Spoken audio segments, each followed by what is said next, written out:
Hopefully I'll remember to mute my sound settings so I don't have an echo. Sounds pretty good to me. Yep.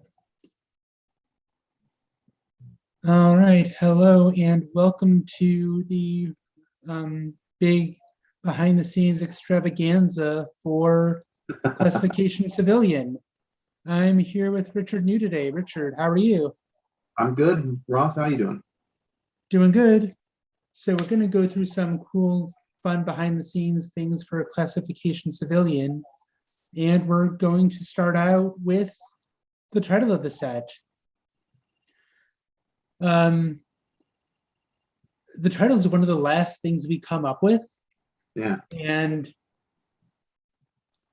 we generally use episode titles. We've gone outside that realm, but it just couldn't come together this time. And we thought Civilian isn't that bad of a name.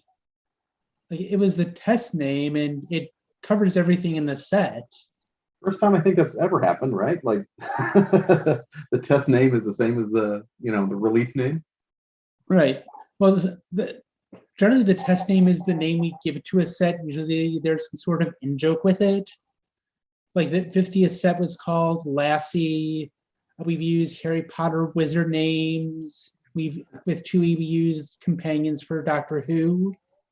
Mm-hmm. So it's very rare that this would ever happen. It's probably never going to happen again. But we thought, hey, this works, so we went with it. I feel like there was a discussion going about what we should name it, and different ideas were being floated. And I was trying to narrow it down when I guess a conversation happened that I wasn't privy to, which is fine, and it was just decided, okay, we're going to go with Classification Civilian. And so after that, it was more or less me trying to rationalize it. And I prefer the episode titles. I like a nice tradition. And but it's interesting to sort of, that's why I've been writing it as Classification and then in all caps Civilian, because it just feels like a little reminder of how 1E classified things, and that's kind of what we were looking at, was that 1E classification. It's to me, this set, the name is akin to the Warp Pack Access Denied title, which is, we've never had a Warp Pack in 2E, so it has to be a reference to 1E history. So it's not unheard of, but it's obviously not common. Right. Next card we're going to look at is Antarian Sector. And the cool thing about this card, and quite a few others in the set, is this card deals with the keyword chef. And this is actually Nathan Miracle's first time playing with the keyword, and he did some pretty cool things with it. Mm-hmm. Like, there's more ways to use the keyword, and more ways to use cards is never a bad thing. Yeah, I liked Nathan's explanation of chef being that they switch up ingredients. It makes sense with this one. It makes sense with I'm gonna swap out a dilemma. They're all all the cards are in the ingredients of the game, I suppose. So just let's cut the onions and use shallot instead, that type of thing. And Nathan mentioned with this mission specifically, this was, I need this ingredient. Hey, how about if I trade this for that? Exactly. And also from a gameplay perspective, this is a mission you'll want to solve last, just because you need the mission to be incomplete. Mm-hmm.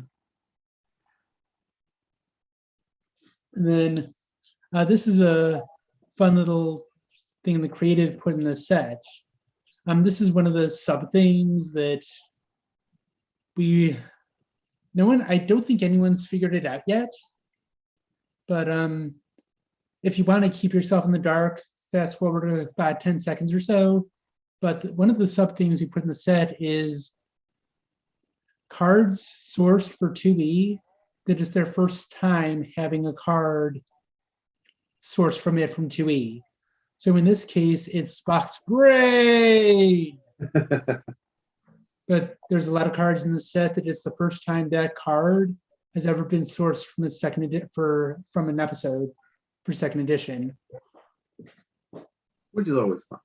Yeah. Always fun getting get the whole tapestry out there. Yeah, this card was a little bit more complicated when it first started up, but it was pared down to that one line you see on it, and hope people find some good uses for this, because I can think of a couple. I can think of some interesting instances where it'd be nice to have one person out of the attempt, or you might be able to trigger something, but it's an interesting one. Yeah, there's a card that this card initially had a way to either drop or add attributes, and people are like, wait a second, those cards are good for the meta. Yeah. Especially with dilemmas that look for, attributes greater than 6, if you're able to cheat around that with your Jim Hadar, all of a sudden they're not as strong as they used to be and stuff like that, then, we're getting into some scary territory there. But yeah, the stopping people, that was just kind of fun. Yeah, and there was a post on the forum that says, I know what I would do with this card, but what would you do with it? and also, this is a card that produced a belly laugh out of Nathan when he looked at it. All right. So this is Ben, and if he looks a lot like Naomi Wildman, there's a reason for that. Yeah, that was one of the I think that came up in a discussion we were having. We were working on a TNG edition. Ben was sort of a late edition, if I remember correctly, and Nathan's mentioned it elsewhere, but he had Helena and Sergei Rushenko on 2 separate cards. And then it was just sort of like, okay, well, they weren't working out. What can we do to give TNG something? And he came up with Ben, and I think it's a lot of fun. It's gets to work with both the lower decks and the command staff and just get along with everybody. Yeah, so I'm thinking this might work well in the deck with Commander Beverly too, because she's all for helping with different staff icons in the TNG deck. Yeah. And for a guy who was late to the set, he's done pretty good for himself. He's the expansion icon. He's on the pack art. Now, okay, I'm going to give a shout out to Art right away. I love both of the extended art cards that we have in this set. This is one of the it's a regular shape, but it's one of those things that if you don't cut it out just perfectly, it's going to look weird. And I think they did a great job on this. I love that it lips over the species box. I just love that picture. Oh yeah, art does an amazing job. It's always great to when you first look at the cards, but these pop-out cards give it that extra chef's kiss. Yeah. And the thing with this card specifically is he was ready to be cut. Like he's we call him a vanilla personnel just because he's got skills and no keywords, but testers liked him, so he got to stick around. Mm-hmm. Put sort of Kalis on him and get you past nothing to lose, Yep. So, has some good stuff going for him. I put him in my treachery deck. Yeah. And then this is the hard bargain. So there's events that are commonly in cores. Like temporal events, those tend to stick around. Some decay events. Commodity events are a little more niche, and crime events really haven't been too popular, but I'm wondering if they're going to be a little more popular with the ship around. Yeah, it's a good base for doing something interesting.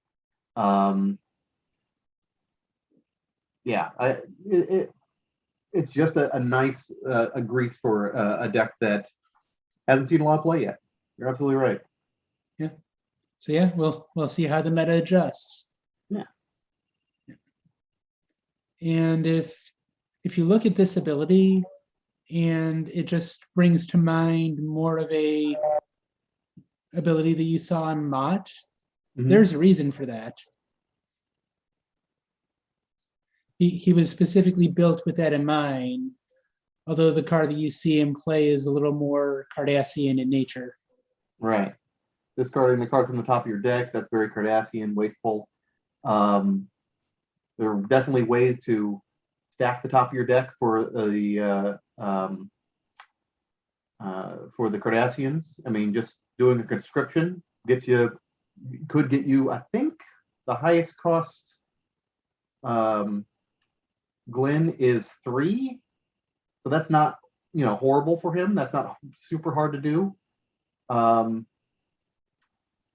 There's some other options. I was looking around when I played around with all the cards as I'm, looking at them and evaluating them and making sure we get some, I love to have a couple ideas in my head, even if I'm never going to build those decks. So nice to see. I think this one works out pretty well. Right. Then this card is going to be one of my favorite cards in the set, Morphogenic Virus. I think it has I think we're going to see this one a lot.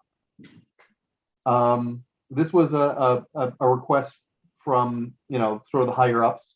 Can we put something in there? I feel like this is a long time coming.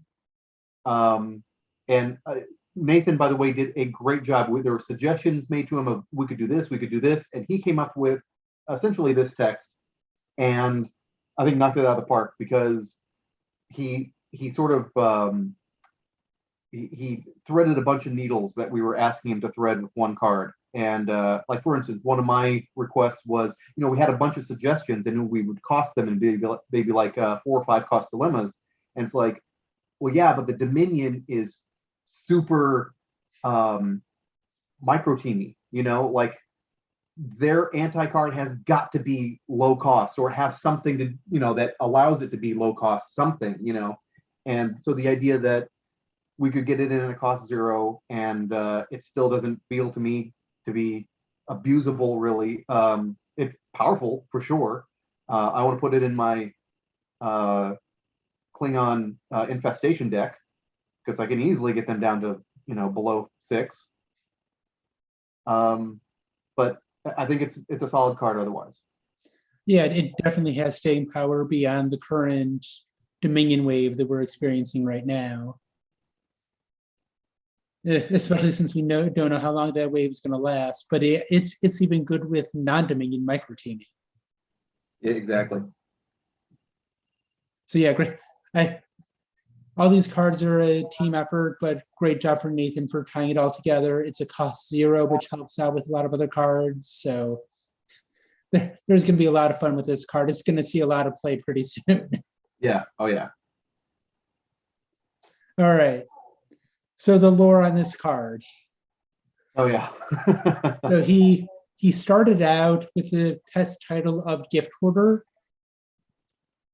So we really didn't know what to do story-wise.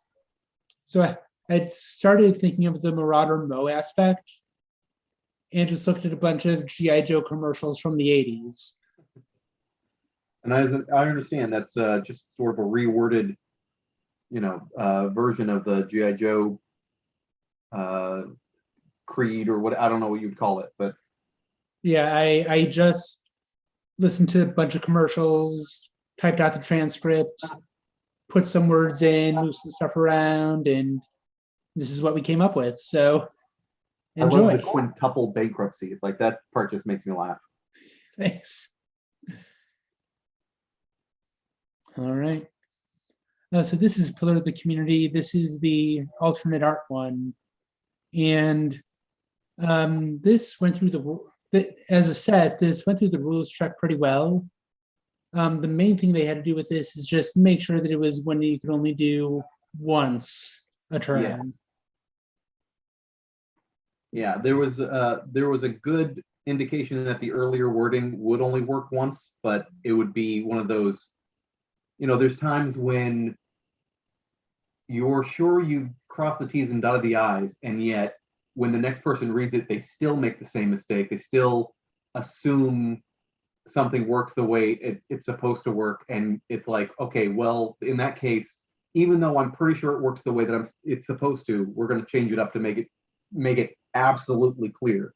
And so, yeah, this was just one of those. That was just one of those instances where, I mean, before it listed out the things, it says when you play them, you do the thing, and I don't think it was a once per turn. I think it was just, or no, it was just I can't remember the deal, but it was yeah, it was a little bit differently worded, and so yeah, just the once per turn makes it explicitly clear what we're talking about.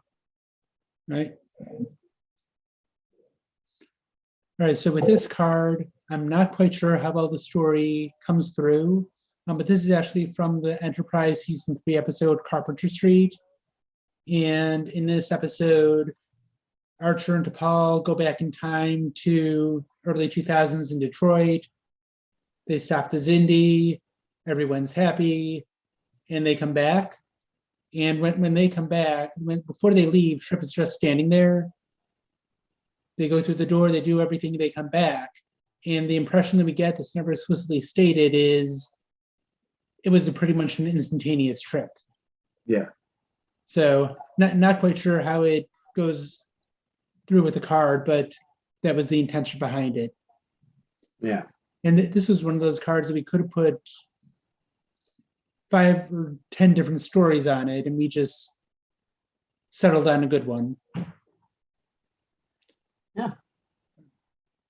Reminds So- me of optimism, just like 3 effects that, probably aren't worth a card on their own, but you put them all together and okay, there's a thing. Well, this was another card that someone on the board posted. I know what I would do with it. Yeah. Well, what would you do? Yeah. All right, so this is the scout drone, and we can very much include 3 to 5 Weber drone with this. But when you look at the skills on these guys, expand the collective suddenly becomes much, much, much more viable. Yep. That was absolutely the intention, and I think it works out really well. I mean, even if you're not doing expand the collective, having a 666 drone as a baseline before you start getting, computation drones in there and whatnot. That's, even though he's 3 costs, he's also skill horse, so nothing wrong with having him around in any deck. Yeah, and they're really good and diverse range of skills that are there too. Yeah. All right, so with 7 of 9, this is the very first affiliated think tank personnel that we have. Mm-hmm. And for an affiliation that's pretty much known for going all space, this might just open up the door for a 2-mission win for Voyager. Yeah, absolutely. That's a different deck type that we haven't seen yet. I'm kind of excited that we got a 6th think tank member, which would allow you to do a think tank deck by itself. I mean, you don't have to worry about not meeting the minimum of 6 people in a mission attempt. I don't know how easy that would be to build, but I think they probably need some backup from either Voyager or Khan can actually back them up a little bit. But just as a concept, I like just the idea of like just floating around in the think tank and going out and solving problems. Yeah, so really excited to see the play that this card brings.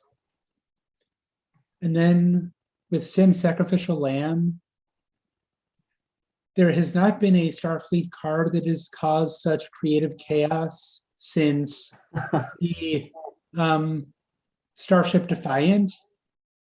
When that came out, there was a lot of internal arguments about what that card should be titled. Yes. And here, this card was originally a human, but then it was pointed out that Starfleet does have some cool things to do with non-humans. Not to mention the ability changed, I would say about halfway through. I don't know, maybe a bit more towards the end. We had an original ability on there. I don't want to share that because there's still interest in, like what it could do. But just the idea that he was a quick replacement personnel, and it wasn't. It was doing what Nathan had intended, but apparently was not a huge lure to the testers. They were sort of like, I mean, I could give or take him, and it's sort of like, well, we want you to take him, so what can we do? And him and I went back and forth, just sort of like, hey, let's just chat for a little bit and see what we're thinking. And I forget even who pitched changing them up like this, but it wasn't Nathan's first choice, but I think it works out really well. I really like the concept of this guy, that if you notice, he's not a May, so he has to be the sacrifice. But if you're ever stranded somewhere, you can throw him out there and have him join people without having to go back home. So yeah, a lot going on for him. So when you look at the game text of this card, you're probably thinking, okay, it's going to be TOS or TNG. But we actually found a pretty good Deep Space Nine story to go with it. Yeah, I was really surprised by that, but it works out really well. I mean, the idea that the Klingons probably take from everywhere, anybody who, any lowly member of the Empire who wants to stand up and be a soldier, all right, put on a uniform, let's go, and that just sort of fits with what we're seeing here. Yeah. Not to mention, I love the way it's worded so that it doesn't get in the way of the disciple Worf. They act like they have the staffing. They don't actually gain it. Yeah. So normally when there's an ability like this, there's some sort of limit afterwards, but there's kind of a self-limitation on this because we're probably not going to have a lot of Cardassian Deep Space Nine icon personnel. Yeah, I mean, I can think of maybe a couple more that we could do, like a Technique Gamor, maybe. I don't know. Maybe I do those Cardassian scientists that came to the station. I mean, you could possibly do something like that. But yeah, there's two right now, right? Well, yeah, not including ZL, but Yeah. Obviously, yeah, there's Ducat and Garrick. And that's the other thing. I really love seeing a character in an alternate color, and seeing. Yeah, I think it's a nice aspect of seeing facets of characters that we have in 2E that 1E doesn't share. 1E does its own thing, which is really cool with their dual affiliation personnel or triple affiliation, whatever. But I just really like the idea that in this moment she's feeling Cardassian. She's all about being the artist, and she's all about trying to bring her father and her friend together. Yeah. And then with Yasin, this card featured the talkie aspect, but when you look at her, you can make a good case for keeping her in play. She's cheap. She's got good skills. Mm-hmm. You could also make the case for getting rid of her. She's cheap. Yeah. She's got good skills. She's easily replaceable. Yeah. And let's face it. I mean, yeah, go ahead. Yeah. Oh, I was going to say, I mean, she's got anthropology and leadership. That's always nice to have in the discard pile. She has, and so if you have another in your hand, you might as well stock 3 of her and then just replace her whenever you want to. Yeah, it's a solid card, and it's funny. There have been attempts to make a second version of Yasin for a while, and I think it's just great to finally have one that is kind of worthy of her character. The other one kind of gets overlooked a lot and derided a little bit, but so it's nice to. That's been sort of on a lot of people's plates over the years. I've seen, like, going back seriously since I started designing. I feel like I've seen versions of Yasin pop up from time to time, and finally we got one that passed muster. Yeah, I know with Elias Geiger, another card in the set, there was one other chance.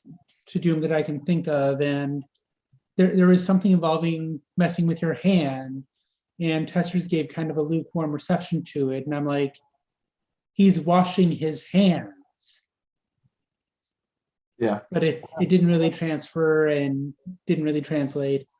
But with Bajorans, not necessarily in a dissident deck, but in the right Bajoran deck, being placed in the discard pile is just this temporary place you go until you're brought out of it. Yeah. Yeah. All right, so that's going through the cards. Anything else you'd want to put in for before we close out? Not really. I mean, if anybody ever has any questions about how things work, why we made certain decisions, I'm never opposed to explaining ourselves and trying to point out where we got things right, where we got things wrong, our understanding of things. I feel like we don't often see questions come out of it mainly, a lot of times you'll see definitive statements, but I'm happy to answer questions before we go off without complete information. And some things we do, or there are things that I regret, and I'd be happy to talk about and explain what I learned from them. So I like doing stuff like this, where we go through and talk about the comments we've seen on things, and I'm very positive about this set. I really like it. I hope you guys do too.